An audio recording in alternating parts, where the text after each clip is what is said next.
మత్తయి సువార్త 16వ అధ్యాయం వైపు 18వ వచనం వైపు మన పరిశుద్ధ గ్రంథంలో తీసుకుందాం. మత్తయి సువార్త 16వ అధ్యాయము 18వ వచనం.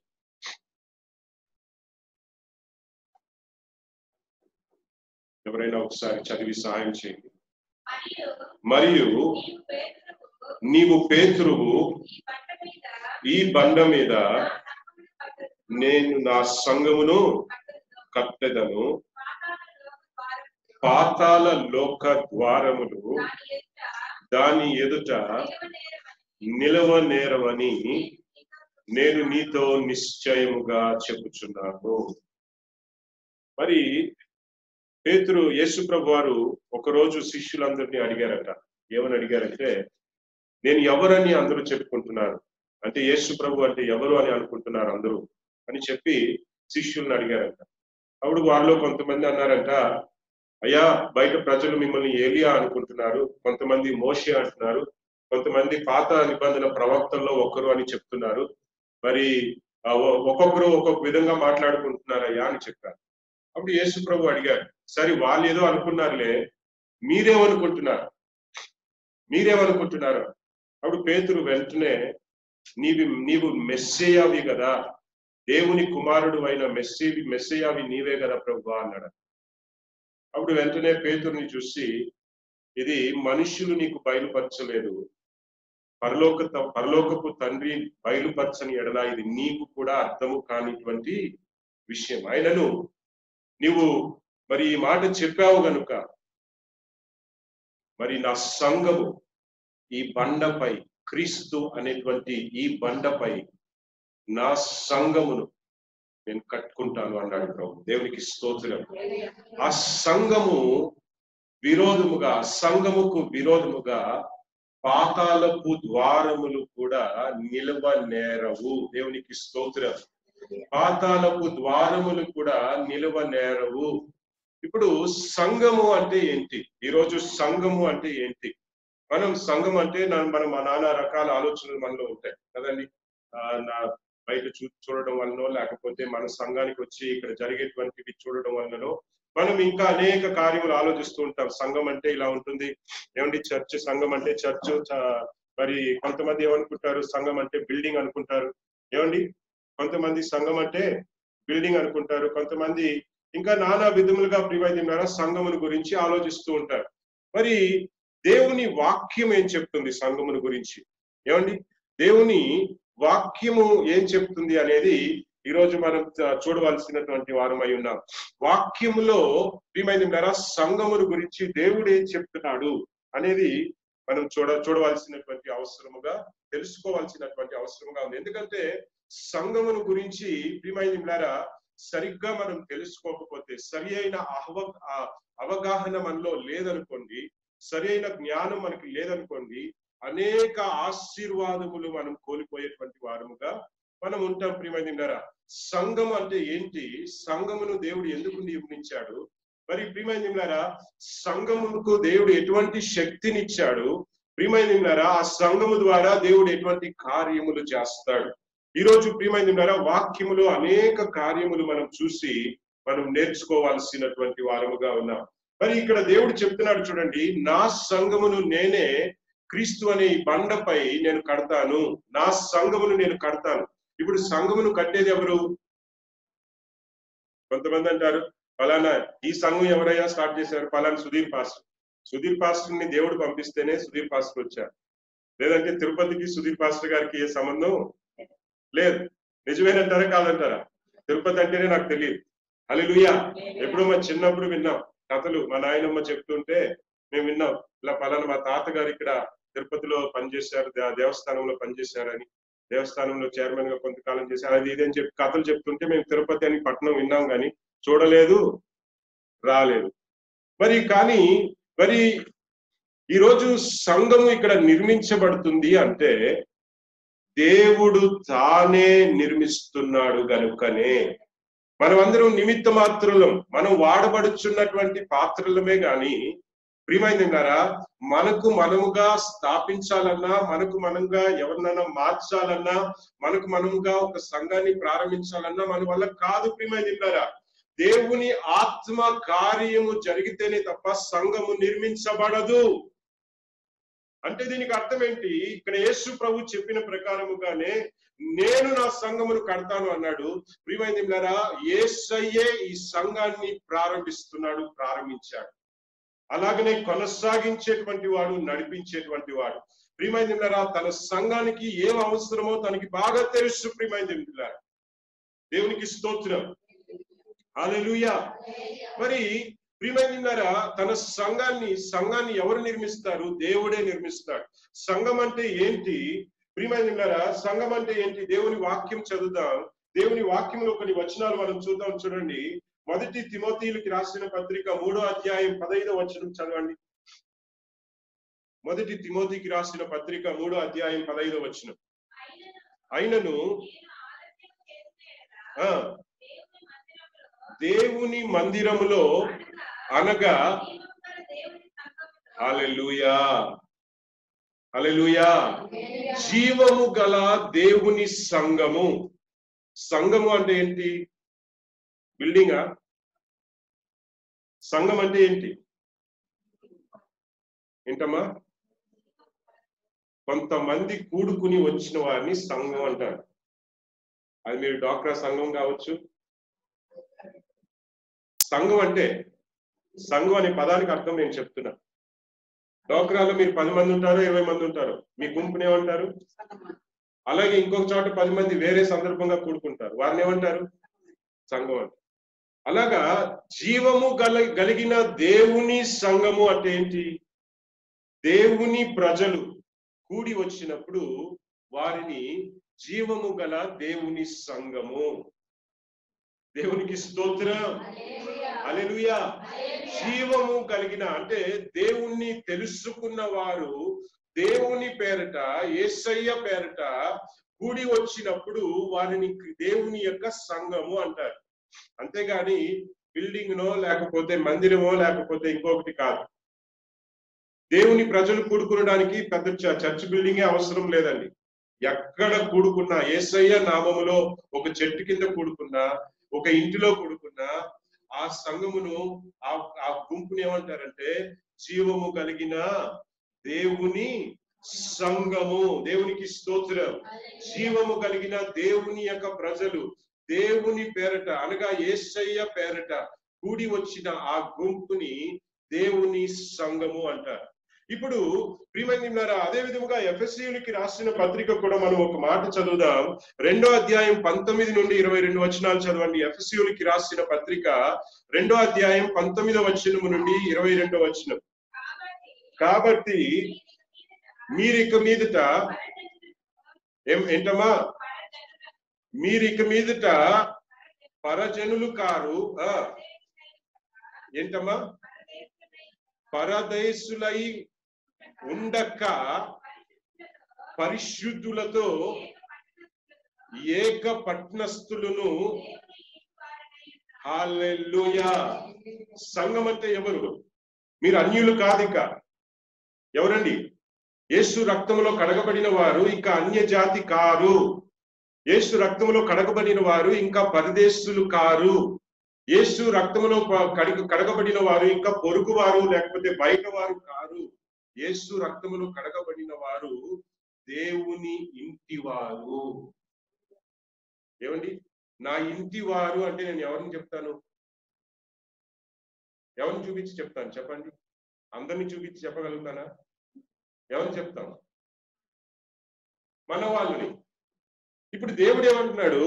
మీరు ఏ క్షణంలోనైతే యేసయ్యని నమ్మి వచ్చి తన రక్తములో కడగబడి రక్షణ పొందుతారో, మీరు పొరుగువారు కారు, మీరు బయట వారు కారు, అన్యులు కారు, మీరు దేవుని ఇంటివారు. సంఘం అంటే దేవుని ఇంటివారు. స్తోత్రం చెప్పరా? మిమ్మల్ని పిలుస్తున్నాడు, నన్ను పిలుస్తున్నాడు, మనల్ని చూసి అంటున్నాడు మీరు నా ఇంటివారు అంటున్నాడు దేవుడు. దేవునికి స్తోత్రం. He's calling you the house hold of God. దేవుని యొక్క ఇంటి వారుగా దేవుడు మనల్ని పిలుస్తున్నాడండి. ఆయన ఏ క్షణంలో అయితే మనం నమ్మి వస్తామో మనం ఆయన ఇంటి వారముగా మార్చబడతామంట. దేవునికి స్తోత్రం. ఇంకా ముందుకు చదవండి అదే వచనం 19 ఎక్కడ ఆపారో చదవమ్మా. క్రీస్తు యేసే ముఖ్యమైన మూలరాయి ఉండంగా అపోస్తులను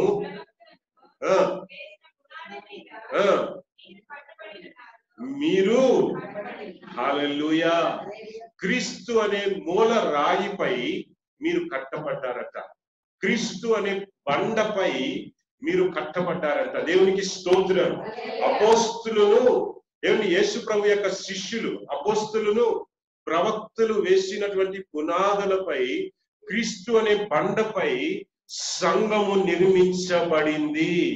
అంటే సంఘం ఎవరి సొత్తు కాదండి, ఇది దేవుడు స్వయాన స్థాపించింది. దేవుడు స్వయాన స్థాపించి బయట వారిని తన ఇంటి వారుగా చేర్చుకొని ప్రియమైనదిన్నారా సంఘమును నిర్మించాడు. దేవునికి స్తోత్రం. హల్లెలూయా హల్లెలూయా. కనుక సంఘం అంటే ఏంటి? మనం బిల్డింగో రాయో కాదండి. సంఘం అంటే దేవుని ఇంటి వారు. ఒక క్రీస్తు సంఘం అంటే ఏమండి, ఒక మందిరానికి చెందిన వారంటే, దేవుని యేసయ్య మందిరానికి చెందిన వారంటే, సంఘమునకు చెందిన వారంటే వారు దేవుని ఇంటి వారు అని దేవుడు చెప్తున్నాడు. ఇక్కడ ఇటువంటి సంఘానికి ప్రియమైనదిన్నారా దేవుడు ఏమంటున్నాడు చూడండి, పాతాళపు శక్తులు ఈ సంఘము ఎదుట నిలవనేరదు. దేవునికి స్తోత్రం. పాతాళపు శక్తులు అంటే ఎవరు? పాతాళపు శక్తులు అంటే ఎవరు? దాని గురించి ఇంకా మనం కిందకి మనం చదువుతాం, ఇంకా ముందుకి మనం నేర్చుకోబోతున్నాం. ఏమండి మరి పాతాళపు శక్తులు అంటే ఎవరు? సాతాను దురాత్మ సమూహముల శక్తి సంఘం ఎదుట నిలబడదట, సంఘాన్ని ఆపలేదట. దేవునికి స్తోత్రం. మరి ప్రియమైనదిన్నారా ఈ సంఘం ఎంత గొప్పదో చూడండి. మనం ఒక సాధారణమైన మనుషులం కాము, మనం దేవుని ఇంటి వారం. దేవుని ఇంటి వారంటే ఆ ఇంటిలో యజమాని ఎవరు? చెప్పండి. ఆ ఇంటిలో యజమాని ఎవరు? ఆ ఇంటిలో యజమాని ఎవరు? ఏమండి? మనం అందరం దేవుని ఇంటి వారు. మన ఈ ఇంటికి యజమాని ఎవరు? యేసయ్య. మన ఇంటికి శిరస్సు ఎవరు? ఒక కుటుంబం ఉందంటే ఆ కుటుంబానికి శిరస్సు భర్త. ఏమండి? పురుషుడు. ఆ ఇంటిలో పురుషుడు భర్త లేదా తండ్రి ఆ ఇంటికి ఏమవుతారు? శిరస్సు అవుతారు. ఇప్పుడు మనమందరం కలిసి దేవుని ఇంటి వారమని మనం పిలువబడుతున్నాం. మనకి శిరస్సు ఎవరు? యేసయ్య. దేవునికి స్తోత్రం. కొలస్సీయులకి రాసిన పత్రిక 1వ అధ్యాయం 18వ వచనంలో చక్కగా దేవుడు చెప్తుంటాడండి. కొలస్సీయులకి రాసిన పత్రిక 1వ అధ్యాయం 18వ వచనం చదవండి. సంఘము అను సైన్యమునకు శరీరమునకు ఎవరు? ఆయనే అనగా యేసు క్రీస్తే శిరస్సు. దేవునికి స్తోత్రం.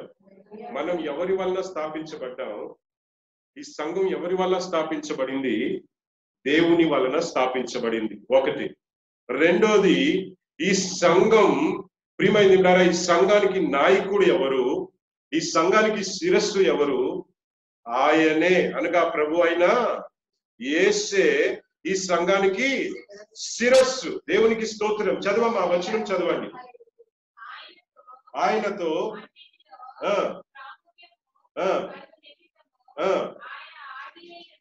ఆయన ఆది అయి ఉండి మృతులలో నుండి లేచుటలో ఆది సంభూతుడాయను. దేవునికి స్తోత్రం. దేవునికి స్తోత్రం. ఎంత శక్తి గల దేవుని చేత మనం నిర్మించబడ్డాం. సంఘం నిర్మించబడింది. ఎంతటి శక్తి గల దేవుడు సంఘానికి శిరస్సు అయి ఉన్నాడో చూడండి. మరి అలాగా దేవుని సొత్తైన ప్రజలముగా మనం మార్చబడ్డాము అని చెప్తుంది వాక్యం. మనం ఎప్పుడైతే క్షణంలో అయితే దేవుని నమ్మి వస్తామో, దేవుని నమ్మి వచ్చి ఆయన చెప్పిన ప్రకారం నడుచుకుంటామో, ప్రియమైన దేవులారా, పశ్చాత్తాపము కలిగి మన పాపములను గ్రహించి దేవుని వైపు తిరిగి రక్షణ పొందుతామో, ప్రియమైన దేవులారా, ఆయన సొత్తైన ప్రజలుగా, ఆయన ఇంటి వారముగా ప్రియమైన దేవులారా మార్చబడతాము. ప్రియమైన దేవులారా, దేవునికి స్తోత్రం. హల్లెలూయా. అలాగనే ప్రియమైన దేవులారా, ఈ సంఘం అభివృద్ధి పొందినట్లుగా దేవుడు ఏమిచ్చాడండి? తన రక్తాన్ని కార్చాడు. అంతేకాదు తన ఆత్మను కూడా మనకి ఇచ్చాడు. దేవునికి స్తోత్రం. మన మధ్యలో ఎవరున్నారండి? దేవుని ఆత్మ. మన మధ్యలో ఎవరుంటారు? సంఘము కూడుకున్నప్పుడు యేసయ్య చెప్పారు, 2-3 నా నామమున ఎక్కడైతే కూడి వస్తారో వారి మధ్యలో నేను ఉంటాను. అంటే దేవుని ఆత్మ, దేవుని ప్రజలు ఎక్కడైతే కూడి వస్తారో వారి మధ్యలోనికి దేవుడు దిగి వస్తాడు. ఇప్పుడు దేవుడు ఆత్మై ఉన్నాడు. ఇక్కడ ప్రియమైన ఏ ఫోటో గాని ఏ విగ్రహం గాని మనం పెట్టలేదు. ఎందుకు పెట్టలేదో తెలుసా? దేవుడు ఆత్మై ఉన్నాడు. ఆత్మై ఉన్న దేవుడు ప్రియమైన దేవుని ప్రజలు, ఆయన ఇంటి వారు ఎక్కడైతే కూడి వస్తారో అక్కడికి ఆత్మగా దిగి వస్తాడు. దేవునికి స్తోత్రం. కనుక పరిశుద్ధాత్మ దేవుడు మన మధ్యలో ఉన్నారు. ఈ రోజు ఎంతమంది నమ్ముతున్నారు? ఎంతమంది నమ్ముతున్నారు? దేవునికి స్తోత్రం. దేవుని ఆత్మ మన మధ్యలోనే ఉండి మన మధ్యలో సంచరిస్తూ ఉన్నాడు. ప్రియమైనలారా, మనల్ని దర్శిస్తూ ఉన్నాడు. ప్రియమైనలారా, మనల్ని చూసి ప్రియమైనలారా ఆనందిస్తూ ఉన్నాడు. మనల్ని చూసి సంతోషిస్తూ ఉన్నాడు. ప్రియమైనలారా, దేవునికి స్తోత్రం. హల్లెలూయా. మన పరిస్థితుల్ని మార్చేటువంటి దేవుని ఆత్మ మన మధ్యలోనే ఉన్నారు ఈరోజు. మరి అది సంఘం యొక్క ప్రియమైన స్థితి, నిజమైన స్థితి. మనం సాధారణమైన వారం కావు. దేవుని సొత్తైన వారం, దేవుని జనాభా, దేవుని ఇంటి వారం. దేవుని ఇంటి వారు కూడి వచ్చినప్పుడు శిరస్సైన దేవుడు ఆ ఇంటి వారితోనే ఉంటాడు, వారి మధ్యలోనే ఉంటాడు. దేవునికి స్తోత్రం. హల్లెలూయా, హల్లెలూయా. మరి ప్రియమైన దేవుని వాక్యంలో అనేక కార్యములు మనం సంఘముల గురించి మనం చూడవచ్చు. దేవుని వాక్యములో ప్రియమైన అనేక కార్యములు మనం ప్రియమైన చూడవచ్చు. సంఘమును నడిపించడానికి ఎఫెసీయులకు రాసిన పత్రికలో ఏమని చెప్తాడో తెలుసా? నేను ప్రవక్తలను ఇచ్చాను, ఏమండి సేవకుల్ని ఇచ్చాను, పాస్టర్లను ఇచ్చాను, బోధకుల్ని ఇచ్చాను, ఏమండి ప్రియమైన సువార్థికుల్ని నేను ఇచ్చాను. ఎందుకు ఇచ్చాడంట? మనకి కాపరుల్ని ఎందుకు ఇచ్చాడు? పాస్టర్లను ఎందుకు ఇచ్చాడు? ప్రవక్తల్ని ఎందుకు ఇచ్చాడు? సువార్థికుల్ని ఎందుకు ఇచ్చాడు? మనల్ని దేవునికి దగ్గర చేర్చేటువంటి వారుగా, దేవునిలో బలపరిచేటువంటి వారముగా, రోజుకి పరిశుద్ధతలో ఎదిగే వారముగా ఉండాలని చెప్పి తన ప్రజలు ఏమండి బాగుండాలి అని చెప్పి తన ప్రజలను నడిపించడానికి కోసం మనకు కావలసిన సంఘమునకు కావలసిన ప్రతి కార్యములు కూడా ఆయన చేసి ముగించాడు. ప్రియమైన దేవునికి స్తోత్రం. హల్లెలూయా. సంఘములో వచ్చేటువంటి వారి కోసం తన రక్తాన్ని కార్చాడు. పేతురు పత్రికలో 1 పేతురు 2వ అధ్యాయం తీయండి. 1 పేతురు 2వ అధ్యాయంలో ఒక చక్కటి వాక్యమును మనం చదువుదాం. 1 పేతురు 2వ అధ్యాయం 24-25 వచనాలు చదవండి. మనము పాపముల విషయమై చనిపోయి నీతి విషయమై జీవించున్నట్లు ఆయన, హల్లెలూయా, మనము పాపము విషయమై చచ్చిన వారమై ఉండి నీతి విషయమై జీవించున్నట్లు ఆయనే, అనగా యేసయ్యే తన శరీరమందు మన పాపములను మ్రాను మీద మోసుకొనెను. మ్రాను అంటే ఏంటి? సిలువ. మ్రానుతో చేయబడినటువంటి సిలువ, కల్వారి సిలువ. దేవునికి స్తోత్రం. ఆ మ్రానుపై మన పాపములను మోసుకొని పోయాడంట. ఎందుకు మోసుకు వెళ్ళాడు? ఏమండి, ఆయన ఇంటి వారైన వారు, తన ప్రజలు అనగా సంఘము ఏమండి పాపము విషయమై చనిపోయి నీతి విషయమై పరిశుద్ధత విషయమై జీవించినట్లుగా ఆయనే తన ప్రియమైన ప్రాణాన్ని సిలువ మ్రానుపై అర్పించి మన పాపములను సిలువకు కొట్టి మనల్ని శుద్ధీకరించినట్లు, మనకి స్నానం చేయించి మనల్ని పరిశుద్ధపరచునట్లుగా తన రక్తాన్ని కార్చాడట. ఇంకా చదవండి. ఆయన పొందిన గాయముల చేత మీరు స్వస్థత నొందితిరి, మీరు గొర్రెల వలె దారి తప్పి పోతిరి గాని ఇప్పుడు మీ ఆత్మల కాపరియు అధ్యక్షుడునైన ఆయన వైపునకు మళ్ళీ ఉన్నారు. అంటే మళ్ళీ ఉండడం అంటే ఆయన వైపు తిరిగి ఉన్నారు, ఆయన దగ్గరకు వచ్చి ఉన్నారు. దేవునికి స్తోత్రం. ఈ దేవుని తెలుసుకోక ముందు మనం ఎక్కడెక్కడో తిరిగాం, దేవుని నానా విధములుగా ప్రయత్నాలు చేశాం. కానీ నిజ దేవుణ్ణి తెలుసుకుని దేవుని దగ్గరికి వచ్చినప్పుడు ఆయన రక్తములో మనం కడగబడిన వారమై పరిశుద్ధులుగా మార్చబడి, ప్రియమైనదిన్నారా, ఆయన యేసయ్యే మనకి కాపరిగా, మనకి తండ్రిగా, మనల్ని మన బోధకుడుగా, మనల్ని నడిపించే దేవుడుగా, మనకు తోడుగా ఉండి మనల్ని నడిపించినట్లు ఆయన ప్రియమైనదిన్నారా నాయకత్వంలోనికి మనం వచ్చాము అని దేవుడు చెప్తున్నాడు.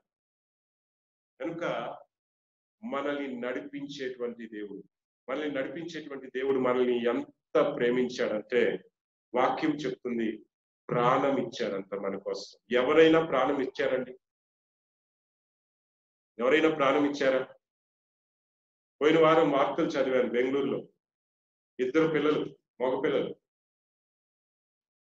ఏమండి సాకలేకో లేకపోతే ఏమైందో తెలియదు కానీ ఈ లాక్డౌన్ లో నష్టాల వల్ల 2 పిల్లలకి విషం తాగిచ్చి చంపి తాను చనిపోయాడు. మగ పిల్లలు ఇద్దరిని చంపి తను విషం తాగి చనిపోయాడంట. ఎవరు? ఒక తండ్రి. మరి ప్రియమైనదిన్నారా, నిస్సహాయ స్థితిలో అలాంటి స్థితిలో దిగజారిపోయారు.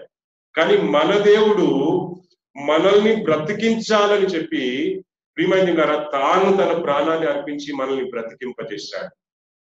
హల్లెలూయా, హల్లెలూయా. తన ప్రాణాన్ని అర్పించి మనల్ని చేశాడు. ప్రియమైనదిన్నారా, మనల్ని నశించుకోవాల్సిన మనం మరలా జీవము పొందుకుని నిత్య జీవములకు వారసత్వము కలుగునట్లుగా, ఏమండి పరిశుద్ధ జనముగా, ఆయన ప్రజలముగా, ఆయన బిడ్డలుగా, మన పాపముల విషయమై మనం శిక్ష పొంది, పాపం యొక్క జీతం మరణం అంటే జన్మ పాపము, క్రియారూపమైన పాపం, ఈ పాపాలన్నీ మనల్ని ఏలుతున్నటువంటి పరిస్థితిలో, నశించిపోయే పరిస్థితిలో ఉన్న మనలను ప్రియమైనదిన్నారా తాను ప్రాణాన్ని ఇచ్చి మనకు బదులుగా ఆయన శిక్ష పొంది, ప్రాణం ఎందుకు ఇచ్చాడు?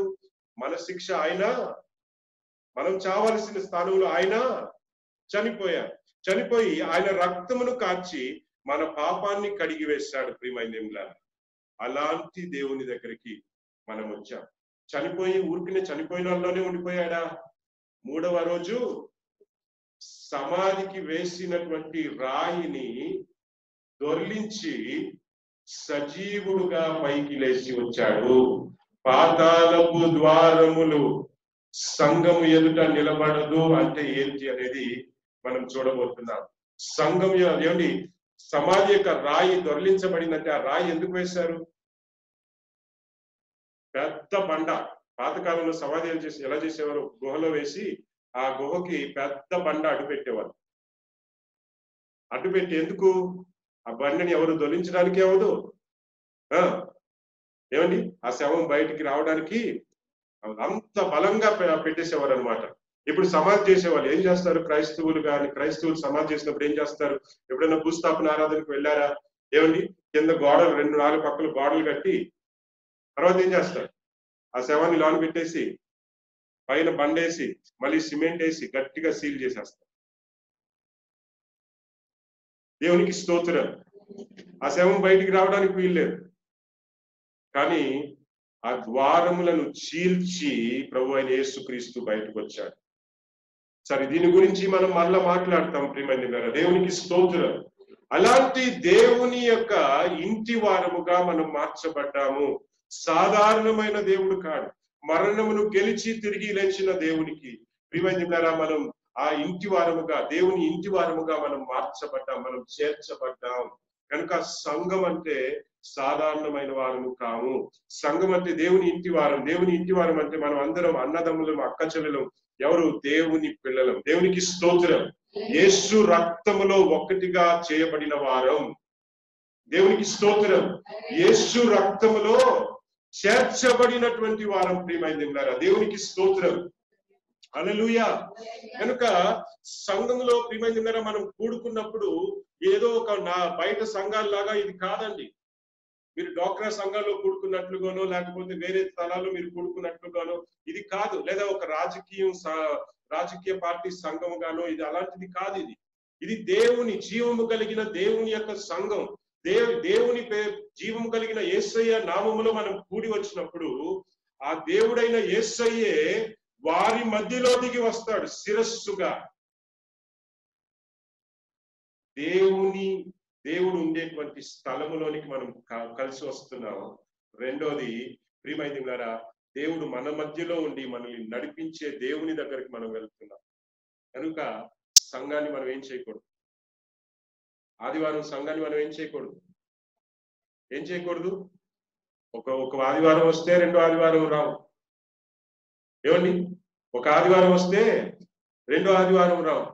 మరి ప్రియమైనవారా, సంఘం ఆరాధన ఆదివారం ఆరాధనే కాదు, శుక్రవారం ప్రార్థన పెట్టినా లేకపోతే ఇంటి కూడికలు పెట్టినా, ప్రియమైనవారా ఎక్కడ ఆరాధన పెట్టినప్పుడు కూడా, బైబిల్ స్టడీ పెట్టినా కూడా, ప్రియమైనవారా దేవుని ప్రజలు ఎవరి పేరులో వస్తున్నాం? సుధీర్ పాస్టర్ గారు చర్చ్ పెడుతున్నారని వస్తున్నారా? మీరు సుధీర్ పాస్టర్ గారిని నమ్మి వచ్చారనుకోండి, సుధీర్ పాస్టర్ గారి చేతిలో ఏమీ లేదు. ఆయన మీలాగా మనిషే. దేవునికి స్తోత్రం. ఏమండి, అక్కడికి వెళితే మనమందరం దేవుని ప్రజలు, మనం కూడి వచ్చినామంటే దేవుడు అక్కడికి దిగి వస్తాడనే నమ్మకముతో మీరు దేవుని సన్నిధిలోనికి రావాలి. ఏంటండి, మనం దేవుని ఇంటి వారం, దేవుణ్ణి కలుసుకునడానికి మనం వస్తున్నాం.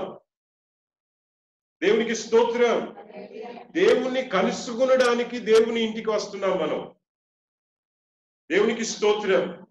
దేవుణ్ణి కలుసుకునడానికి. ప్రియమైనవారా, ఒక పాట మనం పాడుతూ ఉంటాం. ఏమండి, బైబిల్ స్టడీలో పదే పాడుంటామండి. ఎందరైతే ఆయన్ని చూచారో, నిన్న కూడా పాడామనుకుంటా, ప్రభు యేసు నా రక్షక, నొసగు కన్నులు నిరంతరము నిన్ను చూడ. అంటే నిన్ను చూచే కళ్ళు నాకు ఇవ్వు ప్రభువా. తర్వాత చరణాల్లో చెప్తాడు, ఎందరైతే నిన్ను చూచారో వారి ముఖములు వెలుగుతో నింపబడింది. దేవునికి స్తోత్రం. ఆ మన వెలుగుతో నింపేటువంటి దేవుణ్ణి చూడడానికి, దేవుని దగ్గరకు, ప్రియమైనవారా దేవుణ్ణి కలుసుకునడానికి మనం దేవుని సన్నిధిలోనికి సంఘముగా మనం కూడి వస్తాం. ప్రియమైనవారా దేవునికి స్తోత్రం. అందుకనే పౌలు అంటాడు హెబ్రీయులకి రాసిన పత్రికలో, సంఘముగా కూడుకోవడం మానవద్దు. ఆ కూడుకోవటంలో ఒక ప్రత్యేకత ఉన్నది. దేవునికి స్తోత్రం. మీరు కూడుకొని వచ్చినప్పుడు మీరు దేవుని ఇంటి వారుగా కూడుకొని వస్తారు కనుక దేవుడు మీ మధ్యలో శిరస్సుగా దిగి వస్తాడు. దేవునికి స్తోత్రం. కొరింథీ పత్రికలో పౌలు అంటాడు, దేవుడు ఎక్కడికైతే దిగి వస్తాడో అక్కడ స్వాతంత్రం కలుగుతుంది. అంటే ఏంటి? మీరు ఏదైనా కట్టుల్లో మీరు బంధించబడ్డారా? ఏమని నష్టాల్లో మీరు బంధించబడ్డారా? మీ పరిస్థితులు తారుమారుగా ఉందా? మీరు దేవుని దగ్గరికి వచ్చినప్పుడు మీ ముఖములు ప్రకాశించబడతాయి. మీ ముఖములు ప్రకాశించబడటం అంటే ఏంటి? దుఃఖముతో వచ్చిన వారు సంతోష గానములతో తిరిగి వెళ్ళేటువంటి స్థితిలోనికి దేవుడు మిమ్మల్ని తీసుకొస్తాడు. దేవునికి స్తోత్రం. హల్లెలూయా. పరిస్థితుల్ని మార్చేటువంటి దేవుడు ప్రియమైనవారా యేసయ్య నామములో, ఆయన నామములో మనం కూడి వచ్చినప్పుడు ప్రియమైనవారా మన మధ్యలోనికి దిగి వస్తాడు. అటువంటి నమ్మకముతో అటువంటి దేవుణ్ణి మనం ఆరాధించడానికి మనం రావాలి. దేవుని స్తుతించడానికి మనం రావాలి. అందుకనే సంఘంలో ప్రతి క్రమాన్ని శ్రద్ధగా పాటించాలి. పాటలు పాడినప్పుడు చప్పట్లు తట్టి పాటలు పాడాలి. అటు ఇటు చూడడం, వేరే ఆలోచనలు కలిగి ఉండడం, ప్రియమైనవారా అశ్రద్ధ చేయడం, అలాంటివి మనం చేయకూడదు. సంఘంలోనికి వచ్చామా, బయట కౌరులు తీసుకొచ్చి ఇక్కడ ఏమిటి ఇంకా ప్రేయర్ స్టార్ట్ చేయలేదని చెప్పి కౌరులు చెప్పుకోవడం, అలాంటివి ఉండకూడదండి. ఇది దేవుని యొక్క సన్నిధి.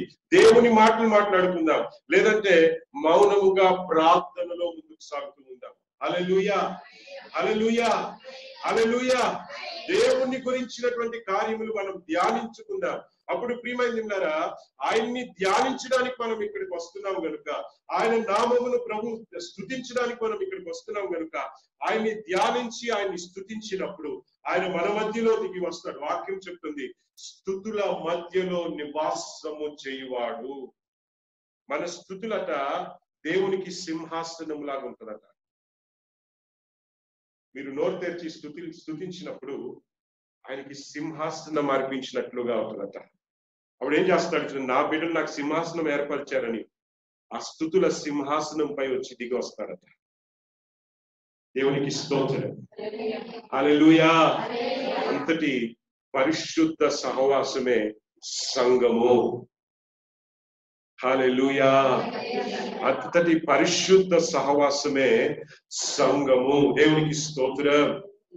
కనుక ప్రియమైనదిలారా, మనం కూడి వచ్చినప్పుడు ప్రియమైనదిలారా, దేవుని యొక్క భయము కలిగి దేవుని స్తుతించు వారముగా, ఆరాధించు వారముగా, అతి మనస్తత్వముతో ప్రియమైనదిలారా దేవుని సన్నిధిలోనికి వచ్చేటువంటి వారముగా ఉండాలి. దేవునికి స్తోత్రం, హల్లెలూయా, హల్లెలూయా. ఎఫెసీయులకి రాసిన పత్రికలో ఏం చెప్తాడో తెలుసా? మనలో ఏ కలంకం ఉండకూడదని. ఏమండి, మనలో ఏ కలంకం ఉండకూడదని 5వ అధ్యాయం తీయండి. ఎఫెసీయులకి రాసిన పత్రిక, ఎఫెసీయులకి రాసిన పత్రిక 5వ అధ్యాయం 25 నుండి 27 వచనాలు. ఎఫెసీయులకి రాసిన పత్రిక 5వ అధ్యాయం 25 నుండి 27 వచనాలు చదవండి.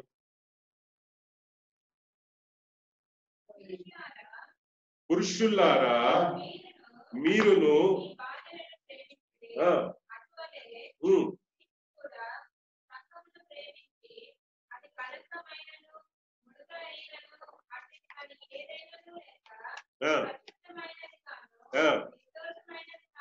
పరిశుద్ధమైనది గాను నిర్దోషమైనది గాను మహిమ గల సంఘము గాను ఆయన తన ఎదుట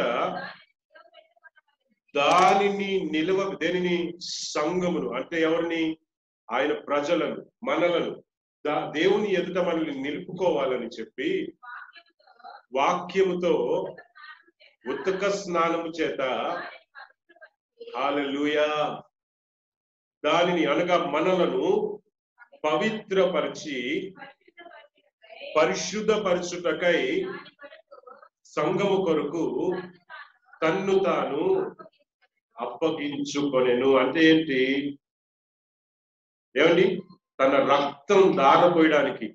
పరిశుద్ధత ఎప్పుడు కలుగుతుంది? రక్తం చిందించబడితేనే. రక్తము చిందించబడితేనే పాపమునకు పరిహారము దొరకదు. అంటే ఏంటి? పాపము తొలగిపోవాలంటే రక్తం చిందించబడాల్సిందే. అందుకనే బలులు అర్పిస్తుంటారు. ఏమండి, అందుకనే దేవునికి స్తోత్రం.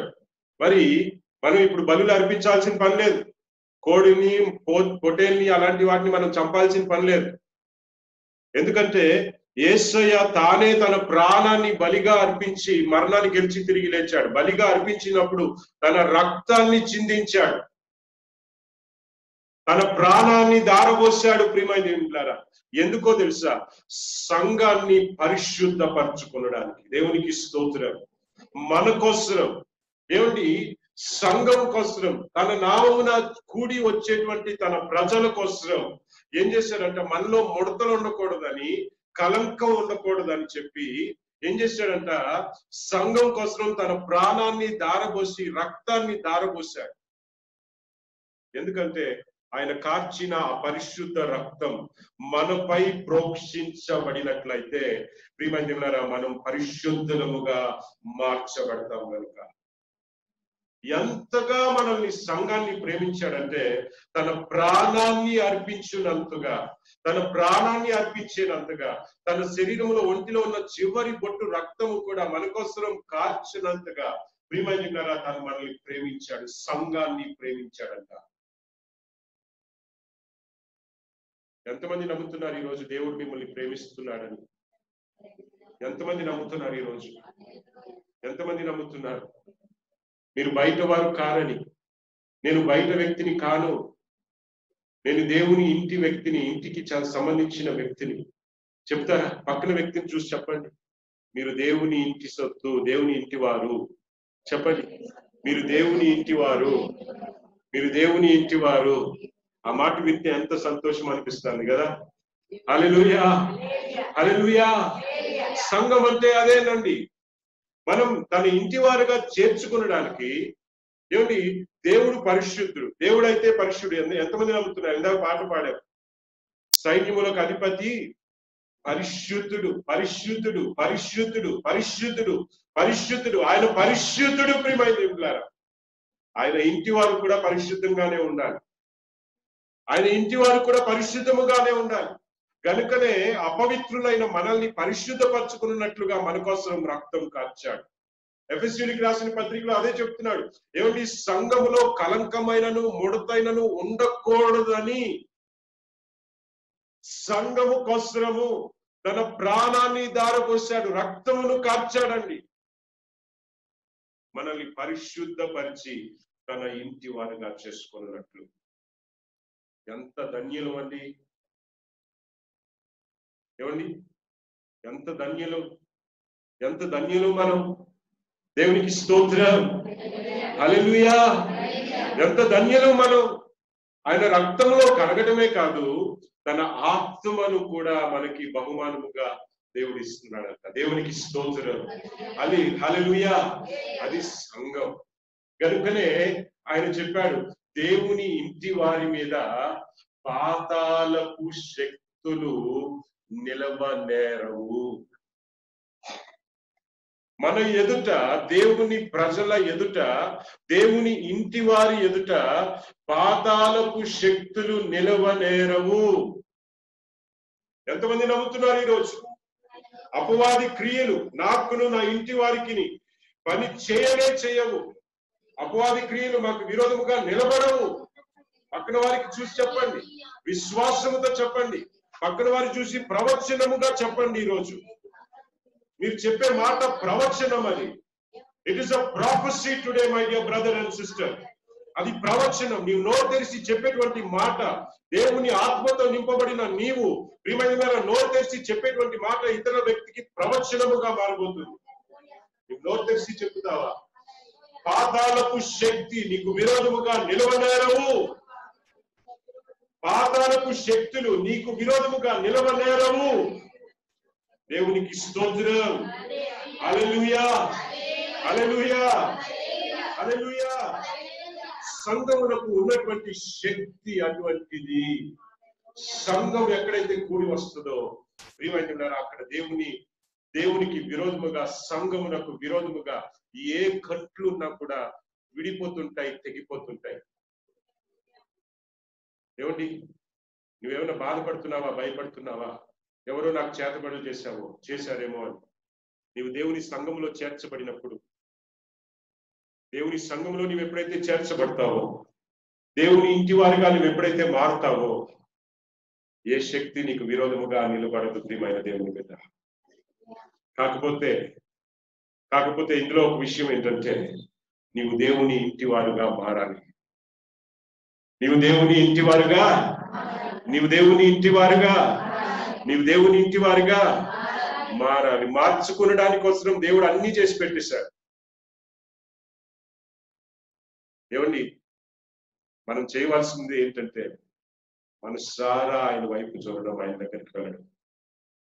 దేవునికి స్తోత్రం. ఇప్పుడు ఏమండి, సంఘమునకు విరోధముగా పాతాళపు శక్తులు ఉండవు. పాతాళపు ద్వారములు అని చెప్పాడు. ద్వారములు అంటే ఏంటి? బైబిల్లో ఏమనుంది? తెలుగులో ద్వారములను ఉందా? ద్వారములనే ఉంది కదా. 16వ అధ్యాయం 18వ వచనం మత్తయి సువార్త. పాతాళపు ద్వారములు దాని ఎదుట నిలవనేరవు. మరి ప్రియమైనవారా, ద్వారములు అంటే ఏంటి? ఇంగ్లీష్ లో చెప్తుంది గేట్స్ అని. గేట్, పెద్ద బలమైన గేట్. ఇప్పుడు పాతాళానికి ఒక గేట్ ఉంటదంట. పాతాళంలోనికి వెళ్ళిన వారు లేదా చనిపోయిన వారు, ఏమండి, మృతులైన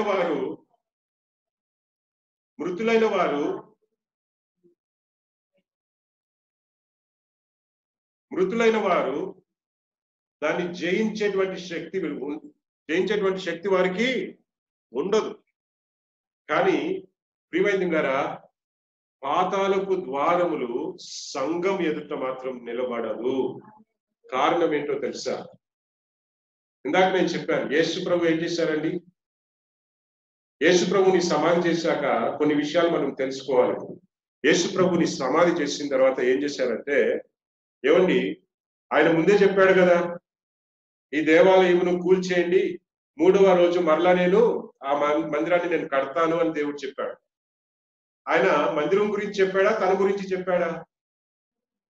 మందిరం గురించి చెప్పాడా, తన గురించి చెప్పాడా? తన గురించి చెప్పాడు. ఏమండి, మీరు నన్ను చంపేయండి, నేను 3వ రోజు తిరిగి లేచి వస్తాను అన్నాడు. ఆ మాటకి అర్థం అది. వాళ్ళకి అర్థం కాలేదు, ఇశ్రాయేల్ ప్రజలకి. వాళ్ళు ఏమనుకున్నారు, ఆ మందిరాన్ని కూల్చేయమంటాడా ఈయన? దేవునికి స్తోత్రం. మందిరాన్ని కూల్చేయమంటాడా, ఈయన్ని రాళ్ళు కొట్టి చంపాలని చెప్పి అనుకుంటారు వాళ్ళు. సరే, ఇప్పుడు ఆయన తిరిగి లేస్తాడని చెప్పాడు కదా, ఈ యేసు ప్రభుని నమ్మేటువంటి వాళ్ళు మళ్ళా ఊరికి అబద్ధ ప్రవచనం ఏమండి ప్రచారం చేస్తారేమో, ఆయన లేచాడు అని చెప్పి ఆయన లెగడానికి అవకాశం లేకుండా, ఆయన శవం బయటికి రావడానికి అవకాశం లేకుండా, ఆయన్ని సమాధి చేసినటువంటి సమాధికి పెద్ద బండని దొలించి అడ్డుపెట్టి, ఆ సమాధికి ముద్ర వేసి, ఆ సమాధిని కాయడానికి ఎవరిని పెట్టారు? కావలి వారిని పెట్టారట. సైనికుల్ని కావలి వారిగా, పెద్ద పెద్ద ఆయుధాలు ఇచ్చి కావలి వారిగా పెట్టారట. అందుకనే పాట పాడతాం. ఏమండి, పునరుద్ధాన పండుగ వచ్చినప్పుడు పాట పాడతాం. ఏమని పాడతాం? చూడు సమాధిని రాయి దొరులుచు పరులిడెను, చూడు సమాధిని సినరాయి దొరులుచు పరులిడెను, అందు వేసిన ముద్ర కావలి నిలిచిన దైవసుతుని ముందు, అందు వేసిన ముద్ర కావలి నిలిచిన దైవసుతుని ముందు, గీతం గీతం జయ జయ గీతం చేయి పాడెదము, యేసు రాజు లేచెను హల్లెలూయా జయమర్పణించెదము, యేసు రాజు లేచెను హల్లెలూయా జయమర్పణించెదము, గీతం గీతం జయ జయ గీతం చేయి పాడెదము, యేసు రాజు లేచెను హల్లెలూయా జయమర్పణించెదము. ఆ సమాధికి ఎంత బలం పెట్టారో చూడండి. పెద్ద బండ దొలించి పెట్టి దానికి ముద్ర వేసి, ఎవరు ఆ బండని దొలించకూడదని కావలి కూడా పెట్టారు. కానీ దేవుని శక్తి ముందు నిలిచిందా? ఆయన 3వ దినమున ఆయన మరణమును గెలిచి లేచేటువంటి సమయం వచ్చినప్పుడు ఆ రాయి తనకు తనగా ఏమండి ముద్ర వేయబడినటువంటి రాయి దొల్లుతూ వెళ్ళిపోయిందంట. ఆ శక్తి ముందు నిలబడలేక దొల్లుతూ వెళ్ళిపోయిందంట. ఆ స్థితిలో అక్కడ కావలి ఉన్నటువంటి సైనికులు కూడా వణికిపోతూ ఏమండి బెదిరిపోయి, ఇంకా అమ్మో మన పని అయిపోయిందన్నట్లుగా పడిపోయారంట. ఏమైంది గారా? ముద్ర వేసిన ముద్ర నిలబడలేదు, సమాధికి వేసిన రాయి నిలబడలేదు, సైన్యము నిలబడలేదు. దేవుని శక్తి అంట. అదే పాతాళపు ద్వారము, పాతాళపు ద్వారము, పాతాళపు శక్తులు సంఘము ఎదుట నిలబడవు. ఆ పునరుత్థాన శక్తియే కొలస్సీయులకి రాసిన పత్రికలో చెప్తారండి. 1వ అధ్యాయంలో 3వ అధ్యాయంలో క్రీస్తేసుని లేపిన ఆ ఆత్మ. 3వ అధ్యాయం తీయండి, కొలస్సీయులకి రాసిన పత్రిక. కొలస్సీయులకి రాసిన పత్రిక 3వ అధ్యాయం తీయండి.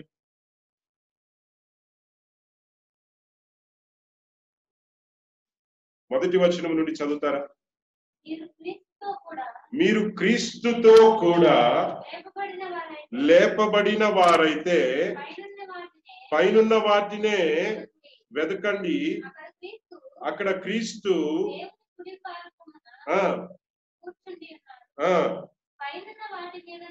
పైనున్న వాటిని మీదనే గాని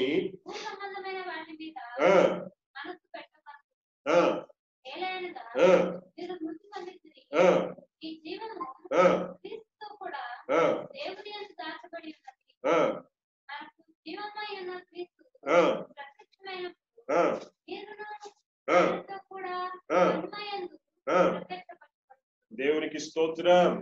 మనము కూడా క్రీస్తుతో పాటు లేపబడ్డామంట. అంటే ఏంటి? మరణ శక్తులు మనల్ని ఇంకా ఏలడానికి వీల్లేదంట. దేవునికి స్తోత్రం.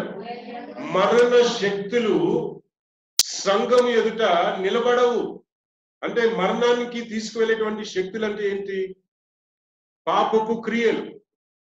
ఒక్కొక్కసారి మనం అనుకుంటాం, ఏమండి ఈ పాపము నుండి నేను బయటపడలేకపోతున్నాను, ఈ మత్తు అలవాటు నుండి నేను బయటకు పడలేకపోతున్నాను, నేను జయించలేకపోతున్నాను, నేను బూతులు మాట్లాడడం ఆపలేకపోతున్నాను, ఇది అలవాటైపోయింది, లేదంటే నేను ఏమండి అసహ్యమైన కార్యములు చూడకుండా నేను ఉండలేకపోతున్నాను, లేదంటే ప్రియమైనదిన్నారా ఈ పాపపు క్రియలు పాపపు ఆలోచనలు నేను జయించలేకపోతున్నాను మనం అనుకుంటాం.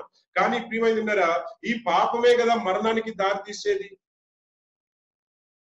సంఘానికి ఎటువంటి శక్తిని ఇచ్చారంటే ఆ మరణానికి సంబంధించినటువంటి పాపపు శక్తిని, పాతాళపు శక్తిని జయించేటువంటి శక్తిని సంఘానికి అనగా దేవుని ఇంటి వారికి దేవుడు ఇచ్చాడు. ప్రియమైనదిన్నారా నీవు అవిశ్వాసం, ప్రియమైనదిన్నారా నీవు జయించాలనేటువంటి మనస్సు, ఏమంటే పాపమును విసర్జించాలంటే అనేటువంటి ఆశ నీలో ఉన్నట్లయితే దేవుడు తన ఆత్మతో నిన్ను నింపి ప్రియమైనదిన్నారా పాపపు క్రియలు, మరణానికి సంబంధించినటువంటి క్రియలు, పాతాళములకు సంబంధించినటువంటి ఎటువంటి శక్తులైనను నీ జీవితంలో నిన్ను ఏలకుండా ప్రియమైనదిన్నారా వాటి శక్తుల నుండి, వాటి యొక్క ప్రియమైనదిన్నారా పట్టు నుండి నిన్ను విడిపించి వాటిని పారద్రోలేటువంటి మహిమాత్మతో దేవుడు తన ఇంటి వారిని దేవుడు నింపేటువంటి దేవుడు.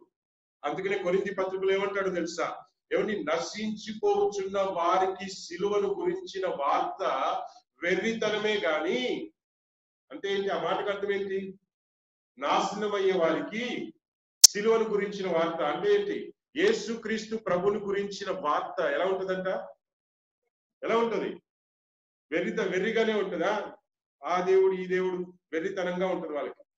అవునంటారా కాదంటారా? అవునంటారా కాదంట? వెక్రిస్తారు, వెర్రితనంగా చూస్తారు. కానీ ఒక వ్యక్తి రక్షించబడాలి అని చెప్పి ఆశతో దేవుని దగ్గరికి వస్తాడు చూసారా? ఆ వ్యక్తిని రక్షించడానికి ఆ మాటట దేవుని శక్తి అయి ఉన్నది. దేవునికి స్తోత్రం. ప్రియమైనదిన్నారా అది పునరుత్థాన శక్తి, పాతాళపు శక్తులను పారద్రోలేటువంటి శక్తి. దేవునికి స్తోత్రం. అపవాది క్రియలను లయపరిచేటువంటి దేవుని శక్తి. ప్రియమైనదిన్నారా ఏ క్షణం అయితే ఆయన నమ్మి నీ వస్తావో ఆ దేవుని యొక్క శక్తి, మరణమును జయించినటువంటి దేవుని యొక్క శక్తి, పాపమును జయించినటువంటి దేవుని యొక్క శక్తి మీ మీదకి దిగి వస్తుంది. ఆ శక్తిని బట్టి ప్రియమైనదిన్నారా నీకు విరోధముగా ఏవి కూడా నిలబడడానికి కూడా నిలబడలేవు. ప్రియమైనదిన్నారా దేవునికి స్తోత్రం. హల్లెలూయా, హల్లెలూయా. మరి ఇక్కడ దేవుని వాక్యములు మనం స్పష్టముగా చూస్తున్నాం. ప్రియమైనదిన్నారా పాతాళపు శక్తులు దేవుని సన్నిధిలో, దేవుని ఎదుట, దేవుని ఇంటి వారి ఎదుట నిలబడవు అంటే మనం భయపడతాం. మనం పిరికివారం. మన అవిశ్వాసమును బట్టి ఏమొచ్చినా కూడా మనం భయపడే వాళ్ళమే. భయం కూడా ఎవరు పుట్టిస్తారో తెలుసా? ఎవరు? భయం వస్తుందా? అది ఎవరి ద్వారా వస్తుంది? దేవుడు బెదిరించేవాడు కాడండి. దేవుడు సమాధానకర్త. హల్లెలూయా. దేవుడు సంతోషమునిచ్చేవాడే కానీ బెదిరించేటువంటి వాడు కాదు. బెదిరించడం ఎవరి పనో తెలుసా? అపవాది అనగా సాతాను. ప్రియమైనదిన్నారా మనం ప్రియమైనదిన్నారా భయం వచ్చినప్పుడు నువ్వేం చెప్పాలి? నోరు తెరిచి చెప్పాలి. ఏం చెప్పాలి? నేను దేవుని ఇంటి వారును, నేను దేవుని ఇంటి వారిని, ఇంటి వారము కనుక నాకు విరోధంగా ఏది దేవుడు చెప్పాడు. ఏమని చెప్పాడు? దేవుని ఇంటి వారికి ఏమి విరోధంగా ఏమి వర్ధిల్లదు. హల్లెలూయా, హల్లెలూయా, హల్లెలూయా. దేవుని ఇంటి వారికి విరోధంగా ఏమి నిలబడదు అని దేవుడు చెప్పాడు. పాతాళపు శక్తులు దేవుని ఇంటి వారికి, సంఘమునకు విరోధముగా నిలబడదు, సంఘమును అధిగమించదు. దేవునికి స్తోత్రం. హల్లెలూయా, హల్లెలూయా అనేటువంటి ఆ విశ్వాసపు మాటను నీవు గట్టిగా ప్రకటించినప్పుడు ఆ భయము, పిరికితనము, అపవాది శక్తి యేసుని నామమున లయమైపోతుంది. ప్రియమైనదిన్నారా నీవు నోరు తెరిచి చెప్పాలి. నోరు తెరిచి చెప్పాలి. ఏమని చెప్పాలి? నేను దేవుని ఇంటికి సంబంధించిన వ్యక్తిని, నేను దేవుని ఇంటికి సంబంధించిన వ్యక్తిని. నీవు దేవుని ఇంటికి సంబంధించిన వ్యక్తివైతే ప్రియమైన జయమే జయం గాని నష్టము నాశనం అనేది మనకి విరోధముగా నిలబడదు. దేవునికి స్తోత్రం. ఏ శక్తులు కూడా క్రియ చేయవు ప్రియమైన. అందుకనే కొరింథీ పత్రికలో పౌలు అంటాడు, మరణమా నీ ముల్లేది? ఏమండి, మరణమా నీ ముల్లేది? మరణానికి ఉండేటువంటి ముల్లేంటి? పాపం అంట. మొదటి కొరింథీయులకి రాసిన పత్రిక 15వ అధ్యాయం 54వ వచనము నుండి చదవండి. మొదటి కొరింథీయులకి రాసిన పత్రిక 15వ అధ్యాయం 54, 55, 56 వచనాలు అనుకుంటా, చదవండి.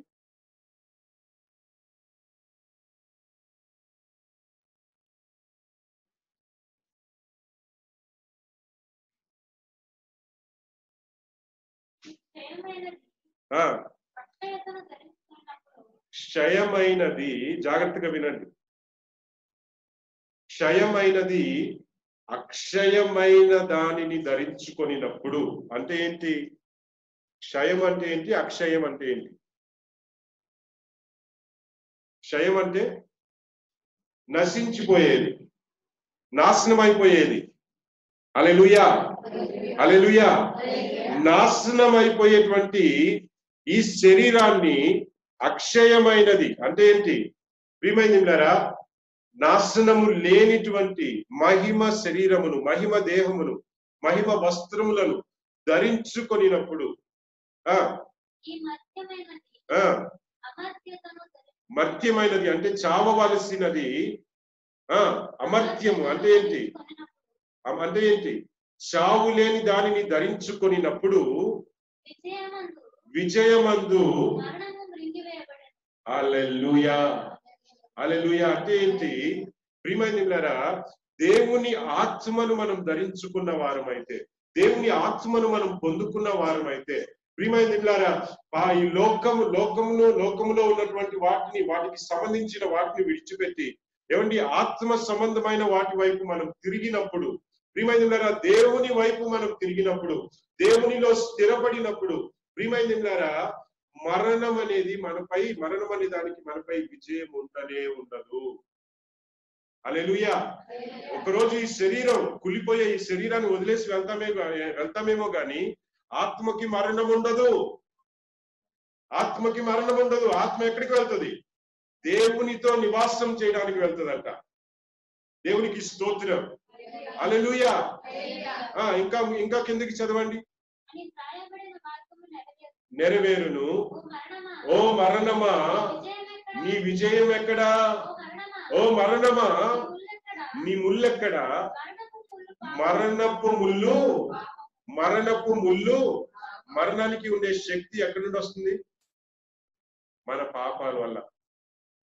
మనలో పాపాలు ఉన్నాయి. మన దేవుని తెలుసుకుని కూడా దేవునికి విరోధమైన క్రియలే, దేవునికి విరోధమైన కార్యముల్లోనే మనం జీవించామనుకోండి, మరణానికి మనం శక్తిని ఇచ్చినట్లంట. మరణానికి మన పైన అధికారం ఇచ్చినట్లే. దేవునికి స్తోత్రం. మన శరీరానికే కాదు, మన ఆత్మకు కూడా ఏమండి నాశనము కలిగేలాగా మరణానికి మనం శక్తిని ఇచ్చిన వాళ్ళం అవుతాం. అందుకనే అంటున్నాడు, ఏమండి నాశనము చేసేటువంటి పాపమును విడిచిపెట్టి ఏమండి పరిశుద్ధాత్మను పొందుకుని దేవుని బలము, దేవుని ప్రజలముగా మార్చబడి ప్రియమైనదిగా మనం ముందుకు వెళ్ళినప్పుడు ఆ దేవుని ప్రజలుగా మార్చబడిన వారికి, ప్రియమైనదిగా దేవుని ఇంటి వారికి విరోధముగా ఏ శక్తి నిలబడదు. పాపానికి ఉన్న పట్టు కూడా దేవుని ఇంటి వారిపై ఉండదు, నిలబడదు. ఆ పాపం యొక్క పట్టు నుండి మనల్ని విడిపించడానికి కోసమే, ఆ పాపం యొక్క ముళ్ళు నుండి మనల్ని విడిపించడానికి కోసమే యేసుక్రీస్తు ప్రభువు మరణించాడు, రక్తం కార్చాడు, మరణాన్ని గెలిచి తిరిగి లేచాడు. దేవునికి స్తోత్రం. ఆ మరణాన్ని గెలిచి తిరిగి లేచి సంఘానికి మరణమును గెలిచేటువంటి శక్తిని, అంటే పాతాళమును ఓడించేటువంటి శక్తిని, పాతాళపు ప్రియమైన శక్తులను ఓడించేటువంటి శక్తిని సంఘానికి దేవుడిచ్చాడు. ప్రియమైన హల్లెలూయా. మనం సాధారణమైన వారము కావండి, కానీ దేవుని సంఘం అంటే ఏంటి అని మనం తెలియక, మనం ఎవరం అని ఏ పార్టీ వారముగా దేవుడు మనల్ని ఏర్పరచుకున్నాడని మనం తెలియక, గ్రహించలేక, ప్రియమైనలారా విలువ లేని జీవితం, ఏమండి బలహీనతతో కూడిన జీవితం, అవిశ్వాసంతో కూడిన జీవితం. సంఘం అంటే ఏంటి? ఆ దేవుని సన్నిధిలోనికి వెళ్ళి ప్రార్థన చేసి వచ్చేస్తే సంఘంలోకి వచ్చాం అంతే. కాదండి. సంఘానికి ఒక ప్రత్యేకతను దేవుడిచ్చాడు. దేవుని ఇంటి వారికి ఒక ప్రత్యేకతను దేవుడిచ్చాడు. ఒక శక్తిని దేవుడిచ్చాడు. ఆ శక్తిని నీవు కలిగి ఉన్నావా? ఆ శక్తిని నీవు కలిగి ఉన్నట్లయితే ప్రియమైనలారా నీకు తిరిగే ఉండదు. ఆ శక్తిని నీవు పొంది ఉన్నట్లయితే ప్రియమైనలారా దేవుని ఆత్మతో వచ్చినటువంటి ఆ దైవ శక్తిని నువ్వు కలిగి ఉన్నట్లయితే, పొందుకొని ఉన్నట్లయితే, పాతాలకు శక్తులే గాని ఈ లోకంలో ఏ శక్తులైనా గాని నీకు విరోధముగా నిలబడవు. నీకు ఓటమి అనేది ఉండనే ఉండదు. అనేక సమయంలో, అనేక శ్రమల్లో, అనేక బాధల్లో మనం పడుతూ నష్టాలలో పడుతూ దేవుడు నాకు సాయం చేస్తాడా అని మనం ఆశపడుతుంటామండి. దేవుని సహాయం పొందుకునేటువంటి మార్గం ఏంటో తెలుసా? దేవుని ఇంటి వారిగా మారడమే. ఏంటండి? నిన్న బైబిల్ స్టడీలో చెప్పాను, నువ్వు బయట ఉన్న వ్యక్తివిగా ఉన్నావా, లోపల ఉన్న వ్యక్తివిగా ఉన్నావా? లోపల బయట ఎవరుంటారు, లోపల ఎవరుంటారు? ఇంటి లోపల ఉన్నవారు ఇంటి వారు, బయట ఉన్నవారు బయట వాళ్ళు. లేదా ఏమండి, బయట వాళ్ళు వచ్చి ఏమన్నా అడుక్కున్నారంటే అడుక్కునే వాళ్ళు అంటాం మన భాషలో కదా. వాళ్ళు అలాంటి వాళ్ళు ఎక్కడుంటారు? బయటే ఉంటారు. వాళ్ళకి ఏమన్నా కావాలంటే ఇంటి దగ్గరకు వచ్చి ఎలా అడుగుతారు? లోపలికి స్వేచ్ఛగా వస్తారా? ఎక్కడుంటారు వాళ్ళు? బయటే ఉండి అమ్మా అని అడుగుతారు. ఆకలేస్తుంది అంటారు, మాకు సాయం చేయి అంటారు. నీవు బయట ఉన్న వ్యక్తివిగా నువ్వు అడుగుతున్నావా? దేవుని ఇంటిలో చేర్చబడిన వ్యక్తివిగా అడుగుతున్నావా? దేవుని ఇంటిలో చేర్చబడడం అంటే ఏంటి? దేవుని ఇంటిలో చేర్చబడడం అంటే ఏంటి? ఇంటిలో ఎలా చేర్చబడతావు? అనేక సమయంలో మన జీవితంలో ఓటమి, మన జీవితంలో నష్టాలు, మన జీవితంలో కృంగిపోవటాలు, మన జీవితంలో అనేక నానా విధములైన పరిస్థితులు మనల్ని ఏలుతున్నాయంటే, పాపానికి సంబంధించినటువంటి కార్యములు మనల్ని శోధిస్తున్నాయంటే, పాపమునకు సంబంధించినటువంటి కార్యములు మనల్ని ఇబ్బంది పాలు చేస్తున్నాయంటే, ప్రియమైనవారా, వాటి విషయంలో మనలో పశ్చాత్తాపము కలగలేదు గనుకనే పాపము విషయమై గ్రహింపు, అయ్యో నేను పాపిని అనేటువంటి గ్రహింపు. లేవియా కాండములో బలులు అర్పించినప్పుడు దేవుడు చెప్పాడు. లేవియా కాండము ధ్యానించినప్పుడు బైబిల్ స్టడీలో నేను చెప్పాను, ఏమని చూసామండి వాక్యములో? ఏమండి, ఆ లేవియా కాండములో మనం స్పష్టముగా మనం చూసాం, బలులు అర్పించాలంటే ఎప్పుడు అర్పించాలంట? ఎప్పుడు పడితే అప్పుడు అర్పించడం కాదు. బలులు అర్పించాలనుకున్నవాడు ముందు అతనిలో ఒక మార్పు రావాలంట. ఆ మార్పు ఏంటో తెలుసా? ఏమండి, చదవండి. లేవియా కాండం అనుకుంటాను, తీయండి. లేవియా కాండము 4వ అధ్యాయం 27-28 వచనాలు చదవండి. లేవియా కాండం 4వ అధ్యాయం 27-28 వచనాలు. మీ దేశస్థులలో ఎవడైనను పొరపాటున పాపము చేసి చేయరాని పనుల విషయములో ఏంటమ్మా? ఆ యెహోవా ఆజ్ఞలలో దేనినైనను మీరు అపరాధి అయిన ఎడల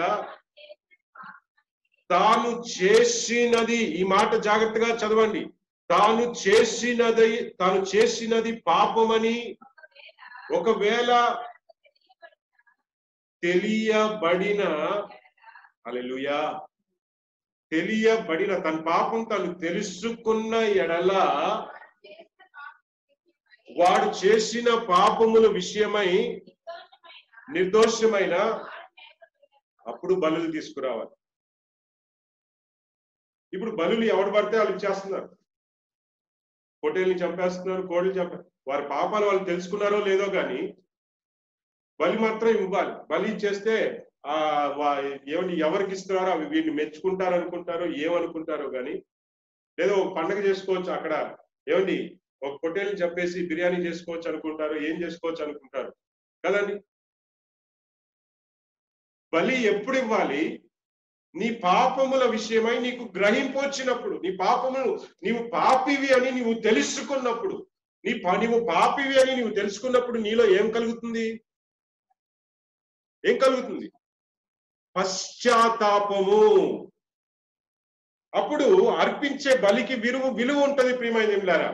ఇప్పుడు నీ జీవితంలో, అందుకని ఇందాక వాక్యం చెప్పబడింది, ఏమిటి?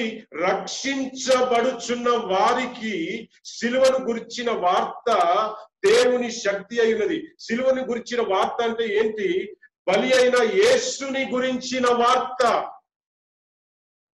బలి అయిన యేసుని గురించిన వార్త నిన్ను విమోచించడానికి, నిన్ను రక్షించడానికి దేవుని శక్తిగా నీ జీవితంలో పనిచేస్తుందట. ఆ గ్రహింపు లేనప్పుడు బలులు కూడా వ్యర్థమే. దేవుని బలి అనగా యేసుక్రీస్తు ఎలా ఉంటుందంటే వెరితనంగా కనిపిస్తుంది. కొంతమందికి ఏమండి, యేసయ్య దగ్గరికి వస్తే గుణమైపోతాం, యేసయ్య దగ్గరికి వస్తే స్వస్థత. నిజమే, స్వస్థత కోసం వచ్చారో లేకపోతే గుణం కోసం వచ్చారో మంచిదే, కానీ ఎలాగైనా వచ్చారు దేవుని దగ్గరికి. కానీ నీవు దేవుని దగ్గరికి వచ్చావు కనుక, పరిశుద్ధ దేవుని దగ్గరికి వచ్చావు కనుక, నీ పాపములు నీవు తెలుసుకొని పశ్చాత్తాపము కలిగి నీవు దేవుని వైపు చూసి, యేసయ్యా నా పాపముల విషయమై నేను పశ్చాత్తాపం కలిగి నేను తిరుగుతున్నాను, ఇంతకాలం నీకు ఇష్టం లేని పనులు నేను చేశాను, ఇంతకాలం నీకు విరోధముగా నడుచుకున్నాను, ఇప్పుడు నన్ను చేర్చుకోనైనా. ఎక్కడికి? ఎక్కడికి? నీ ఇంటి వారిగా నన్ను చేర్చుకో ప్రభు అని నీవు ఎప్పుడైతే పశ్చాత్తాపముతో, చేసిన పాపముల విషయమై పశ్చాత్తాపముతో పాప క్షమాపణ అడుగుతావో, దేవుడు నమ్మదగిన వాడు, నీతిమంతుడు. 1 యోహాను పత్రిక 1వ అధ్యాయం 9వ వచనం. ఆయన మన పాపములు మనం ఒప్పుకొనిన ఎడల ఆయన నమ్మదగిన వాడు, నీతిమంతుడు గనుక మన పాపములను కడిగి సమస్త దుర్నీతి నుండి మనల్ని విడిపించి మనలను పరిశుద్ధపరచును. దేవునికి స్తోత్రం. అంటే ఏంటి? ఆయన రక్తములో కడిగి అపవిత్రులైన మనలను పరిశుద్ధులుగా మార్చి తన ఇంటి వారుగా చేర్చుకునేటువంటి దేవుడు. తన ఇంటి వారుగా చేర్చుకున్న వారికి దేవుడు తన శక్తితో నింపేటువంటి దేవుడు. దేవునికి స్తోత్రం. హల్లెలూయా, హల్లెలూయా. కనుక ప్రియమైనలారా, మనం దేవుని ఇంటి వారముగా మనం ఉన్నట్లయితే ఏ శక్తి మనకి విరోధముగా నిలబడదు. కొంతమంది అనుకుంటారు రక్షణ పొందేస్తే అయిపోయింది. రక్షణ అంటే బాప్తిజం నీళ్ళు మునిగేస్తే. ఇప్పుడు నీళ్ళలో మునగడానికి విలువ ఉండాలనుకోండి, నీవు నీళ్ళలో ముంచబడ్డావు, నీవు నీళ్ళలో ముంచబడినటువంటి బాప్తిజం అనే పదానికి నీ జీవితంలో విలువ ఉండాలంటే పశ్చాత్తాపం, నీ పాపముల విషయమై గ్రహింపు నీలో కలగాలి. అప్పుడు బాప్తిజానికి విలువ ఉంటది. లేదంటే ఎందరో మునుగుతున్నారు, నీళ్ళు మునుగుతున్నారా? ప్రతి ఒక్కరు మునుగుతున్నారు. ప్రతిరోజు పొద్దున్న స్నానాలు చేస్తాం, దానికి దీనికి తేడా ఉండదు. ఏమండి? పశ్చాత్తాపం, మన పాపముల విషయమై గ్రహింపు మన జీవితంలోకి వచ్చినప్పుడు మనం పొందిన రక్షణకు అర్థం ఉంటుంది.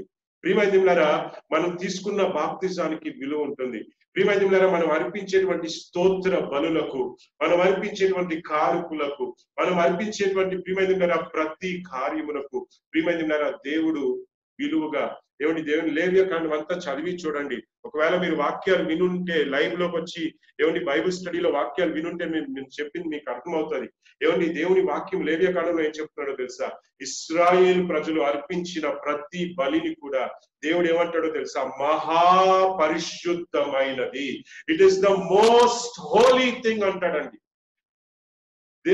ఇశ్రాయేలు ప్రజలు అర్పించిన బలులను చూసి మహాపరిశుద్ధమైనది అంటాడు దేవుడు.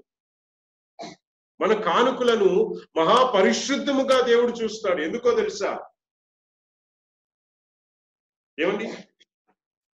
ఆ బలి ద్వారానే నీవు దేవుని ఇంటిలోనికి చేర్చబడ్డావు గనుక, నిన్ను దేవుని నుండి వేరుపరిచినటువంటి పాపములు కడగబడ్డాయి గనుక దేవునికి స్తోత్రం.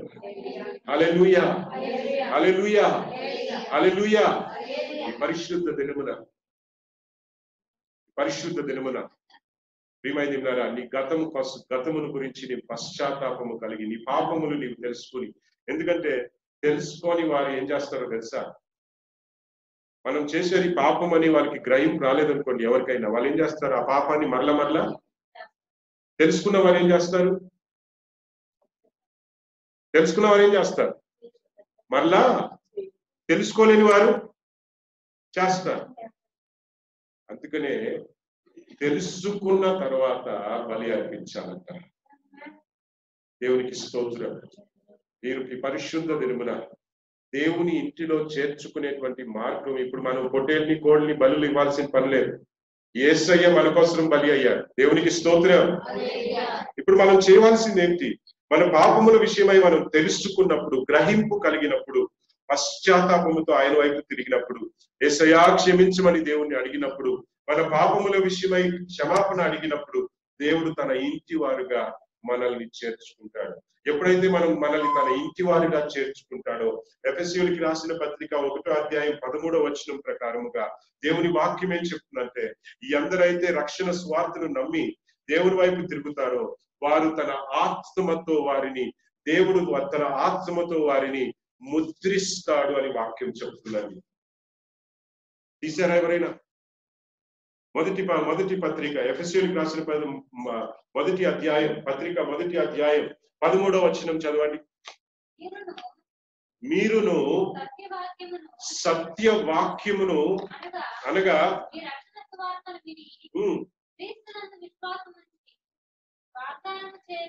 మీ రక్షణ సువార్తను విని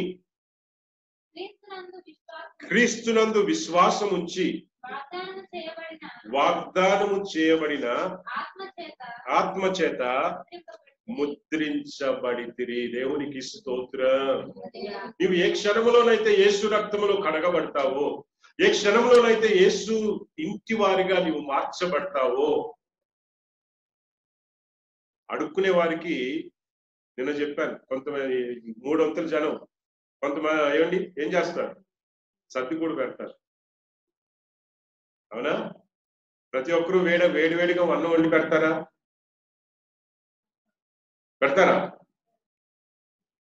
అందరూ పెట్టరు. సరే, పెట్టేవాళ్ళు కొంతమంది ఉంటారు. అయినా సరే అడుక్కుంటున్నాడని చెప్పేసి ఆయన ఇంట్లో చేర్చుకుని 3 పూటలు అన్నం పెట్టి పోషిస్తారా? ఇప్పుడు అన్నం అడిగావు, అన్నం తీసుకో వెళ్ళిపో, అంతేనా? వేడి అన్నం పెట్టే మనస్తత్వం ఉంటే ఎంతవరకు పెడతావు? ఆ వేడి అన్నం పెట్టి, నువ్వు అన్నం అడిగావు తినేసి ఇదిగో, వాళ్ళకని వేరే ప్లేట్లు కూడా ఉంటాయి, లేదంటే ఇస్తలు కొంటారు 10 రూపాయలు పెట్టి. ఆ బయట గుమ్మం దగ్గర రోడ్డు కావచ్చు, లేకపోతే కదా చెప్పులు వదిలేసి వచ్చే స్థలంలో కూర్చోబెట్టి తినమని చెప్పి వెళ్ళిపోమంటాం. రక్షణ పొందని వారి స్థితి దేవునిదిలో అంటే మనల్ని అడుక్కునే వారుగా చూస్తున్నారని నేను చెప్పట్లేదు. అక్కడితోనే మనం అడిగింది అయిపోతుంది అనమాట. శాశ్వతమైన ఆశీర్వాదం, ప్రతిరోజు దేవునిలో ఉండేటువంటి ఆశీర్వాదం వారు కలగదు. ప్రియమైన ఆ కొంచెం ఆశీర్వాదం కూడా ఎందుకు ఇస్తారో తెలుసా? దేవుని తప్పుగా అర్థం చేసుకో. దేవుడు అలా చూస్తాడని అనుకోవద్దు. దేవుడు ప్రతి ఒక్కరిని ప్రేమిస్తున్నాడు. ఇంటి వారిని ప్రేమిస్తాడు, బయట వారిని ప్రేమిస్తున్నాడు. కానీ బయట వారికి ఉన్న ఆశీర్వాదం ఏ పాటిది, ఇంటిలో ఉన్న వారి ఆశీర్వాదం ఏ పాటిది? తప్పిపోయిన కుమారుడు తిరిగి వచ్చాక ఇంటిలో ఉన్న పెద్ద కుమారుడికి అసూయ కలిగిందంట. వాడు అంటాడు, నాన్న ఇన్ని సంవత్సరాలు నీతో ఉన్నాను, తప్పిపోయినాడు మళ్ళా ఇంటికి వస్తే ఒక బిందు ఏమండి ఒక పొట్టేల్ని కోసి బిందు చేస్తున్నావు, నేను రోజు ఇంట్లోనే ఉంటున్నాను, నాకు విందేది అంటే నానేమంటాడు తెలుసా? తప్పిపోయి తిరిగి వచ్చినోడికి పొట్టేలతోనే విందు చేశాను అయినా, నువ్వు ఇంట్లో ఉన్నవాడికి ఉన్నదంతా నీదే కదా. ఆ మాటకి ఎంత వ్యత్యాసం ఉంది చూడండి. ఇంటిలో ఉన్న వారికి, దేవుని ఇంటి వారికి ఈరోజు మనం పరిశీలన చేసుకోవాల్సింది ఏంటంటే, నేను దేవుని ఇంటికి సంబంధించిన వ్యక్తినా?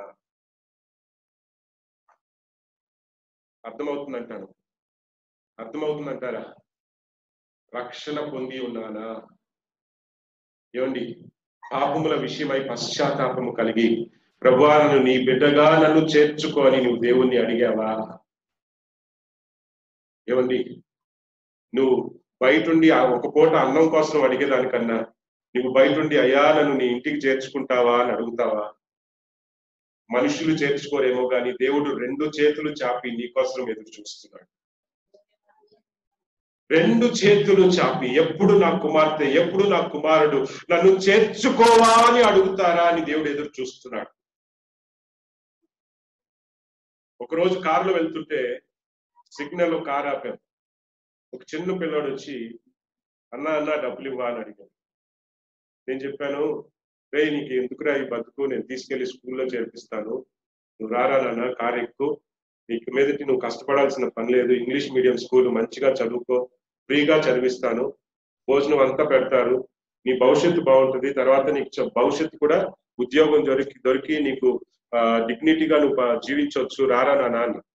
చిన్న పిల్లోడు, 12 సంవత్సరాలు 13 సంవత్సరాలు. నేను ఏమండి ఆ మాట చెప్పానో లేదో, ఎక్కడ వాడిని లాక్కెళ్తాను అనుకున్నాడు ఏమనుకున్నాడు, తిరిగి పారిపోయాడు. ఈ మాట ఎందుకు చెప్తున్నానో తెలుసా? ఆ 10 రూపాయల కోసమే మనం ఆశపడుతున్నాము. దేవుడు అంటాడు ఆ 10 రూపాయలు కాదమ్మా, ఏమండి కోట్ల విలువ చేసేటువంటి, లక్షల కోట్ల విలువ చేసేటువంటి సొత్తుకి వారసత్వం నీకు ఇస్తాను రా. మనం ఏమంటాం?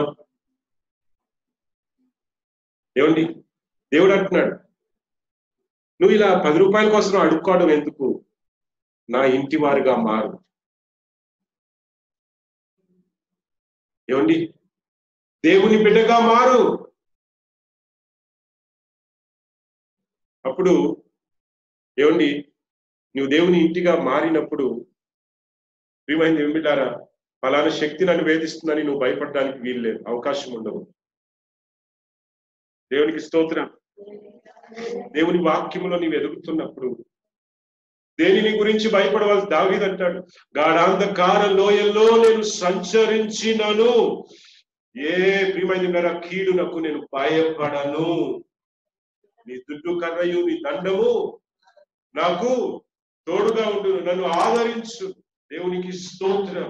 ఆ ధైర్యం, ఇంద్రియ నిగ్రహం గల ఆత్మ మనలో ఏర్పడుతుంది. ప్రియమైన మీ కంటి ముందు గోలియాతు కనిపించినా కూడా గోలియాతుని చూసి నువ్వేం చెప్తావో తెలుసా? నిన్ను నరికి ఆకాశ పక్షులకు ఆహారముగా నేను పంచిపెడతానని దావీదు చెప్పిన మాటను నీవు చెప్పగలుగుతావు. ఆ ధైర్యం దేవుని ఆత్మ వల్ల వచ్చేటువంటి, దేవుని ఆత్మ వల్ల వచ్చేటువంటి శక్తిని నీవు పొందుకుంటావు.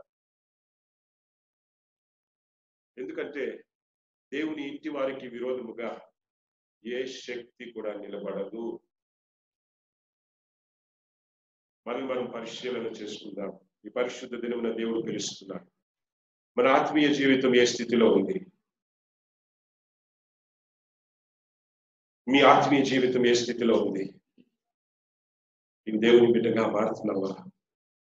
నామకార్థమైన క్రైస్తవ్యం కలిగి ఉంటున్నావా? ఏమండి చర్చికి వచ్చి పోతా ఉన్నాను, కానీ నేను దేవుని బిడ్డగా ఇంకా మారలేదని దేవుడు నీతో మాట్లాడుతున్నాడా? ఈరోజు దేవుడు అడుగుతున్నాడు, అమ్మా నా ఇంటి వారిగా నువ్వు మారిపోతావా? 2 చేతులు చాపి నీ వైపు, అయ్యా నా బిడ్డగా నువ్వు మారుతావా అని దేవుడు అడుగుతున్నాడు. ఏమండి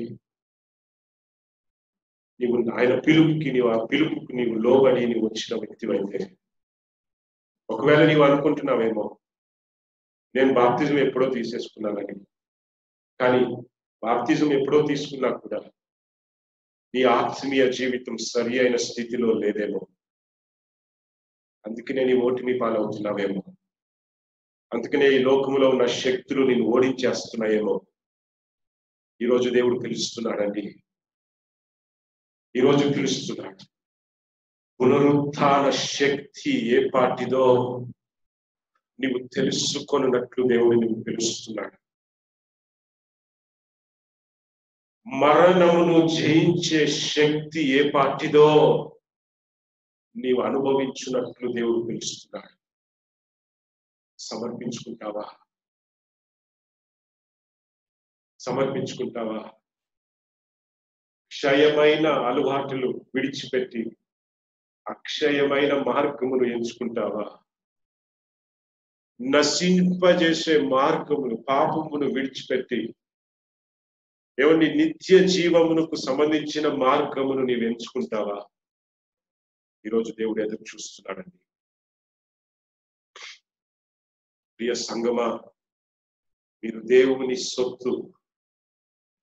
ప్రియమైన సంగమా, నీవు దేవుని ఇంటివారు. ఇలా అంటాడు, అయ్యో వీరు దేవుని ఇంటివారు, వీరికి క్షయత అనేది లేదు. దేవుడి బాలాకు ఆశపడతాడు. ఇలా అనే ప్రవక్తని తీసుకొచ్చి ఇశ్రాయేల్ ప్రజల్ని శపించాలని వచ్చిన ప్రవక్త నోరు తెరిచి శపించాలని నోరు తెరిస్తే వారిని ఆశీర్వదించే మాటలే వచ్చాయట. కారణం ఏంటో తెలుసా? ప్రియమైన ఇశ్రాయేలుకు విరోధముగా ఎటువంటి శకునము లేదు, ఎటువంటి మంత్రపు శక్తులు లేవు. ఇశ్రాయేలుకి విరోధముగా ఏ పాతాలకు శక్తులు, ద్వారములు నిలబడదు. ప్రియమైన అటువంటి అనుభవంలోనికి దేవుడు ఈరోజు పిలుస్తున్నాడు. దేవుని ఆత్మ ఎక్కడున్నో అక్కడ స్వాతంత్రం. దేవుని ఆత్మ ఎక్కడున్నో అక్కడ స్వాతంత్రం.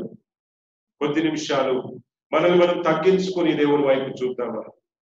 దేవుని వైపు చూసి చెప్పుదామా, ప్రభువా నన్ను నీ ఇంటిలోనికి చేర్చుకో ప్రభువా. అయ్యో నేను ఇంతకాలం దౌర్భాగ్య స్థితిలో నేను బ్రతికానయ్యా. అయ్యో అయోగ్యముగా నేను బ్రతికానయ్యా. అయ్యో ప్రభువా నీకు ఇష్టం లేని పనులు నేను చేశాను. ఈ రోజు మొదలుకొని నీ బిడ్డగా నేను మారాలని ఆశపడుతున్నాను. అయ్యా నా పాపమును క్షమించి సకల దుర్నీతి నుండి విడిపించి నన్ను పరిశుద్ధపరిచి నీ ఇంటి వారుగా, నీ సొత్తైన ప్రజలుగా నన్ను మార్చుకో ప్రభువా. ఈరోజు నీవు అడగలుగుతావా? ప్రియమైన దేవుని మీద ఆశపడే ప్రాణాన్ని తృప్తిపరిచే దేవుడు మన మధ్యలో ఉన్నాడు. ఈరోజు ప్రియమైన పరిశుద్ధాత్మ దేవుడు మన మధ్యలో ఉన్నాడు. పరిశుద్ధాత్మ దేవుడు మన మధ్యలో ఉన్నాడు. మనం ప్రార్థన చేసుకుందాం.